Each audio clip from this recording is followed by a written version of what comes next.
महात्मा गांधी की लास्ट तक कोशिश थी जिन्ना को समझाना, लेकिन उसको उगारे नाचने का शौक था,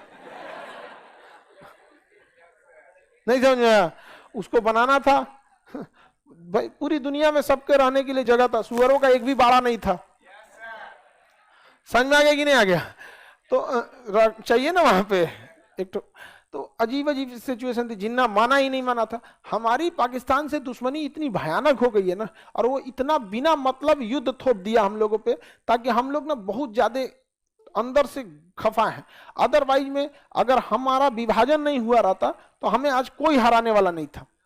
और लोग भले कहते पाकिस्तान, हमारा विभाजन हम लोग का है वो, यहाँ पर क्या दिक्कत था? हम लोग का वहां रहता था, चाइना लड़ लेते हमसे, ग्वादर बंदर का कर लिए रहता, कुछ नहीं कर पाते। यहाँ एशिया में हम लोग बहुत बेहतरीन ढंग पर, हमारा रक्षा बजट की भी उतना जरूरत नहीं थी। हमें रक्षा बजट खर्च करना पड़ता है और उससे यूरोप वालों को पैसा देना पड़ता है, राफेल दो, तुम हमें हेलीकॉप्टर दो, जहाज दो, इसलिए ताकि हमारा तुम एक हिस्सा अलग कर दियो।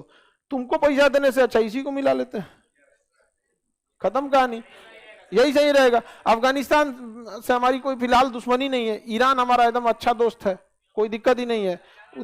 उधर में एगो चाइना ना बच जाएगा, चाइना भी निपट जाएगा। चाइना डायरेक्ट कहां लड़ता है? पाकिस्तान से चढ़ाता है, पाकिस्तान को क्या करते रहता है? चढ़ाते रहता है। तो स्वराज दल भी क्या हो गया? एक हो गया। स्वराज दल क्या हो गया? मिल गया। और धीरे धीरे स्वराज दल अपना अस्तित्व खो दिया। और केवल कौन आया? कांग्रेस।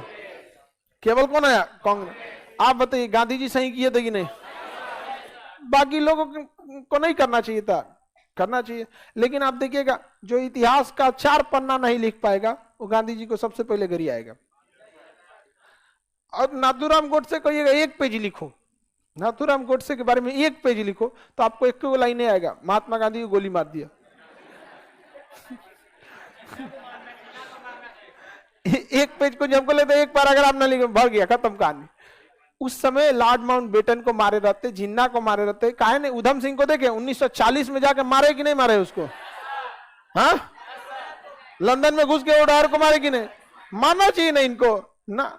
इनको मिला 80 साल का बूढ़ा जो चल नहीं पाता था अपने पैर पे, कंधा पे हाथ रख के चलता था, इसे किसी 2 आदमी के कंधा पे हाथ रख के चलता था, वो नहीं चल पाया, वो मार दिए। जा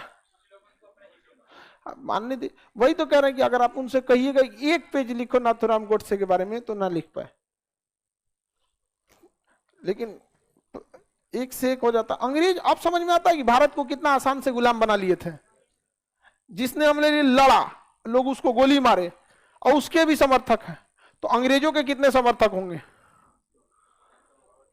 आप खुद सोचिए, जिसने हमें लड़ भिड़ की आजादी दिलाई, इतना सब कांड हुआ, हम लोगों को लग रहा होगा स्वराज दल बढ़िया है, लेकिन जिस इंसान गांधी की इतनी दूरदर्शिता थी, उसके मारने वाले की इतनी प्रशंसक है, तो जब हम गुलाम होंगे तो अंग्रेजों के कितने प्रशंसक होंगे? 1857 की क्रांति में सिंधियों ने खुल के अंग्रेजों का साथ दिया, पैसा हथियार सब कुछ दिया यहाँ पे। तो इसीलिए तो भारत को क्या रखा गया था? गुलाम रख दिया गया।